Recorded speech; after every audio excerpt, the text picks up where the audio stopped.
Olá vocês, que bom a gente poder estar nesse contato e estaremos gravando aqui uma pequena palestra, um pequeno estudo, uma orientação sobre o verdadeiro significado da Páscoa. Nesse período, quando pela primeira vez nós não vamos poder nos reunir para celebrar a Páscoa, apenas a reunião será familiar, todas as famílias reunidas ali, para lembrarem e darem significado a essa Páscoa tão especial que estaremos celebrando. Estou passando isso para os líderes que estão auxiliando, e eles passarão para vocês, e vocês terão acesso a essas informações. Eu espero que sejam super importantes e inspiradoras para todos que estarão vendo e ouvindo. Quando falamos em Páscoa, lembramos logo, principalmente as crianças vão lembrar de ovos e chocolate, coelhinho, família. Todas são coisas importantes da festa tradicional da Páscoa, da celebração da Páscoa, mas não explicam o significado da Páscoa real, como surgiu a festa da Páscoa e por que nós a celebramos. Primeiro quero trazer algumas lembranças da origem da expressão da Páscoa em si.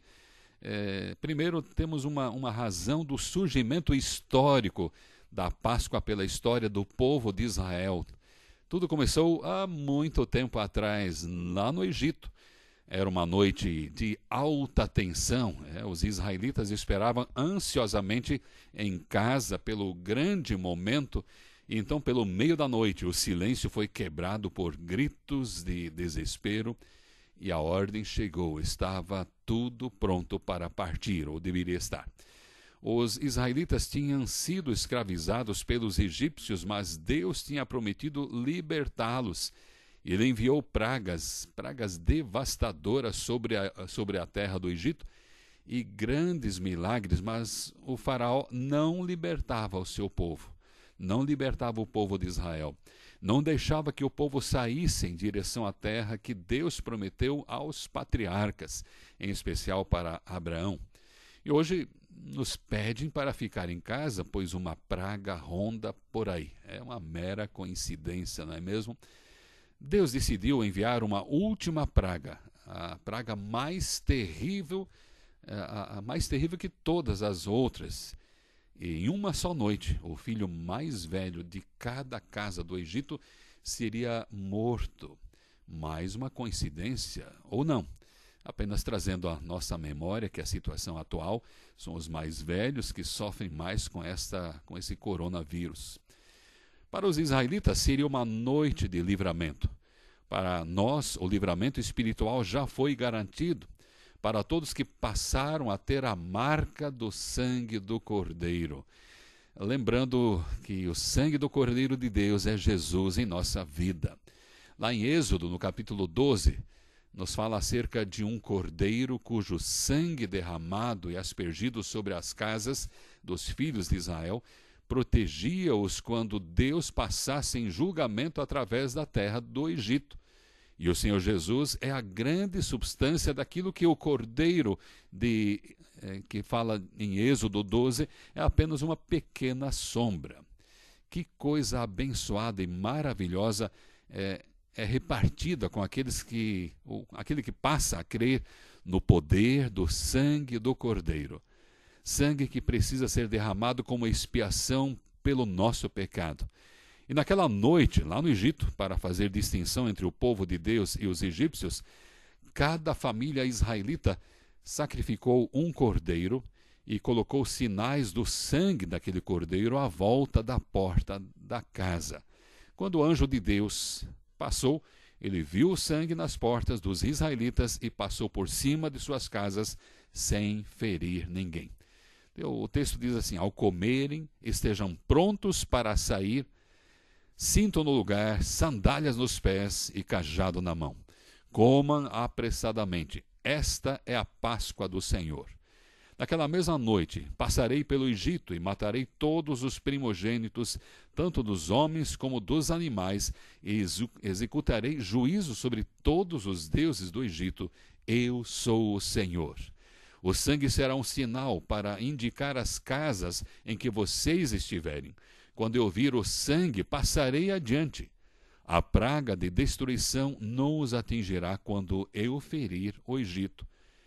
Esse dia será um memorial que vocês e todos os seus descendentes comemorarão como festa ao Senhor. Comemorem-no como decreto para sempre, decreto perpétuo. Êxodo capítulo 12, verso 12 a 14. Meus irmãos, os israelitas então deveriam assar os cordeiros sacrificados e fizeram pães sem fermento, porque não teriam tempo para o pão levedar ou crescer, e todos comeram com pressa, com tudo preparado para partirem.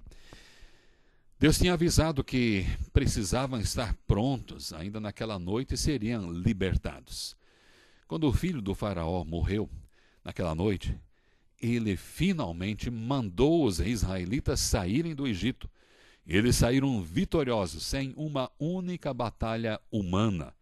Esse foi um dia de julgamento para o Egito, mas de salvação para o povo de Deus. Para lembrar esse dia, Deus instituiu a festa da Páscoa. Páscoa, que significa passagem ou passagem para a libertação. Quando pensamos na Páscoa cristã, nós temos um texto em Mateus 20, verso 18 e 19, que diz assim: Eis que vamos para Jerusalém, e o Filho do Homem será entregue aos príncipes dos sacerdotes e aos escribas, e condená-lo-ão à morte, e o entregarão aos gentios para que dele escarneçam, e o açoitem, e o crucifiquem, e ao terceiro dia ressuscitará. Para o cristão, o foco da Páscoa deve ser a morte e ressurreição de Jesus, o evento mais importante da história do mundo. É um tempo para lembrar esse milagre e agradecer a Deus pela salvação. Não temos o costume de celebrar a Páscoa, que na verdade deveria ser motivo de maior festa para nós cristãos. Celebrar a Páscoa também pode ser uma oportunidade para falar com as pessoas sobre Jesus, falar às pessoas que ainda não o reconheceram como Salvador, que ele pagou a pena por elas também. E quando alguém faz uma festa na vizinhança, por exemplo, normalmente a gente quer saber, a gente fica curioso para saber a razão daquela festa. Se nós fizéssemos uma grande festa na Páscoa, que não teremos oportunidade este ano, as pessoas se interessariam, e então nós poderíamos contar para elas que a festa é pelo que Jesus fez por nós. É a primeira Páscoa da nossa vida que, à semelhança de Israel no Egito, ninguém deveria sair de casa. Aproveitemos bem, muito bem, este momento para estarmos com a família e juntos agradecer o sacrifício e celebrar a vitória de Jesus, e planejamos para o ano que vem, ou podemos planejar, a maior festa da Páscoa nunca antes vista. Eu estou curioso para fazê-la. Todos nós fomos escravizados pelo pecado e precisamos ser libertos. Deus prometeu trazer julgamento sobre o mundo, mas ele não deixou de oferecer um escape para quem confiasse a sua vida a Jesus. Os israelitas sacrificaram um cordeiro para salvar as suas famílias. Deus sacrificou seu próprio filho para nos salvar. Jesus morreu na cruz em nosso lugar exatamente no feriado da Páscoa dos judeus, Páscoa judaica. E agora quem crê em Jesus como seu Salvador está livre da condenação, passou da morte para a vida. O sangue de Jesus é um sinal na vida de quem o ama, protegendo do castigo eterno, da morte eterna. Ele liberta da escravidão do pecado e dá uma vida nova. Agora todos nós podemos fazer parte do povo de Deus e viver em liberdade, o novo Israel de Deus. É por isso que continuamos a celebrar a Páscoa, mas com um significado diferente do Antigo Testamento. Celebramos a libertação do pecado, celebramos o perdão do castigo, celebramos a vitória sobre a morte, celebramos a libertação. A Páscoa é a celebração da salvação. E a Bíblia nos diz em 1 Pedro, capítulo 1, verso 3 e 4, bendito seja o Deus e Pai de nosso Senhor Jesus Cristo. Conforme a sua grande misericórdia, ele nos regenerou para uma esperança viva por meio da ressurreição de Jesus Cristo dentre os mortos, para uma herança que jamais poderá perecer, ou macular-se, ou perder o seu valor. Verdadeira Páscoa é lembrar que Jesus pagou a pena para que eu e você pudéssemos ser salvos, resgatados. Jesus pagou o resgate por todos nós. Fazendo um intervalo, eu quero apenas comentar algumas tradições que acontecem na Páscoa. Por exemplo, tivemos o domingo passado, o chamado Domingo de Ramos, onde é celebrado com propriedade a entrada triunfal de Jesus em Jerusalém. Lá em Marcos, capítulo 11, o verso 1, em Mateus 21, verso 1 a 11, conta essa história. Em Lucas 19, o verso 28 a 44, e no Evangelho de João, capítulo 12, verso 12 a 19. Mas essa celebração, ou seja, essa lembrança, para muita gente virou superstição. Levam ramos de palmas, de palmeiras, algum ramo para receber uma bênção especial, e esse ramo é guardado, é colocado nas casas como se fosse um amuleto para proteger a casa de temporais e assim por diante. Virou um objeto de superstição, e o Domingo de Ramos acabou se tornando, no meio do cristianismo romano, essa superstição de ter um ramo, ter uma palmeira, seja uma folha, um ramo benzido, e acaba trazendo esse tipo de comportamento. Tem também uma outra tradição de comer peixe na sexta-feira, a sexta-feira chamada Santa. Olha, não há problema nenhum, é bom que a gente coma peixe, ou deveríamos nos alimentar ao menos uma vez por semana com carne branca, peixe de preferência. Na verdade, a tradição vem de nos remeter à simplicidade. Peixe, no tempo de Jesus, era a carne mais barata. Todo mundo poderia ter. Carne vermelha, carne de gado, era artigo de luxo. Então, comer peixe é sinal, ou deveria ser sinal de simplicidade, de humildade. Mas isso também virou superstição. E muita gente faz isso porque acha que Deus vai castigar, ou a pessoa vai receber um castigo se comer carne vermelha. A gente evita de fazer isso para não dar mau testemunho, ou seja, não ser pedra de tropeço para ninguém. E é bom, eu lembro que a mamãe fazia um almoço diferenciado na sexta-feira.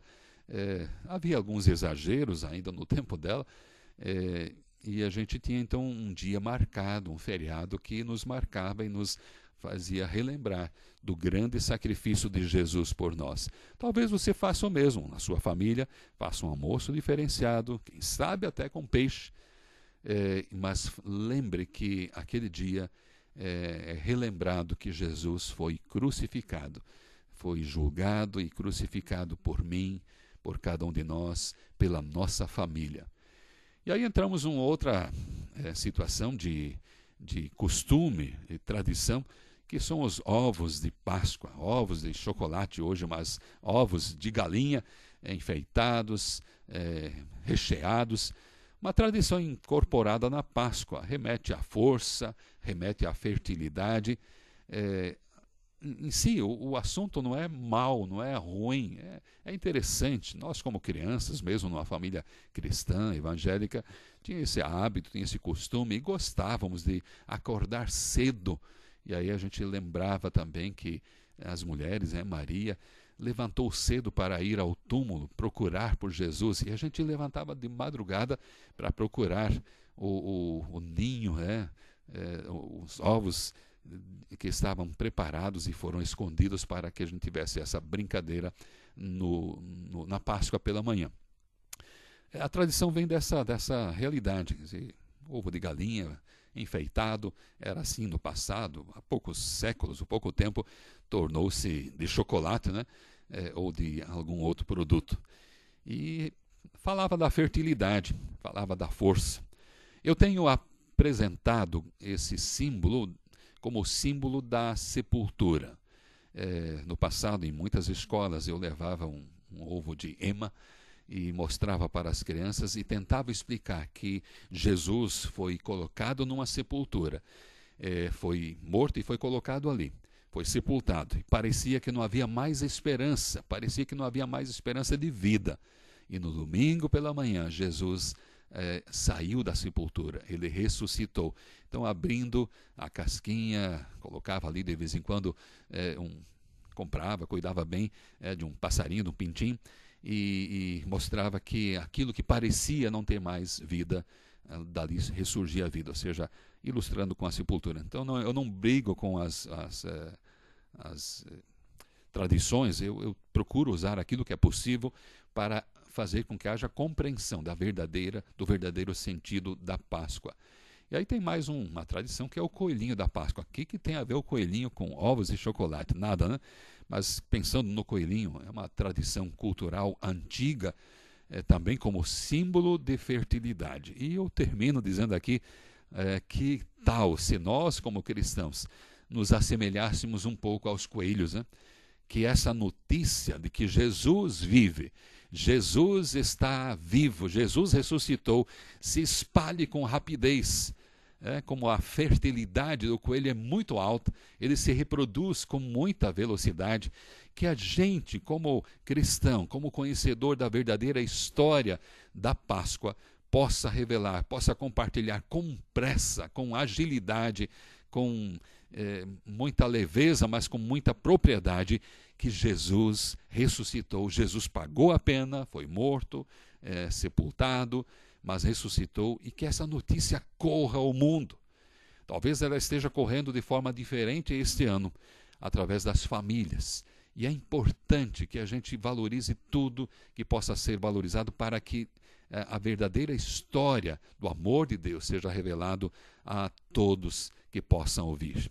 Termino com um texto, ou alguns textos. Primeiro, Atos capítulo 5, verso 14, dizendo: e crescia mais e mais a multidão dos crentes, tanto homens como mulheres, agregados ao Senhor.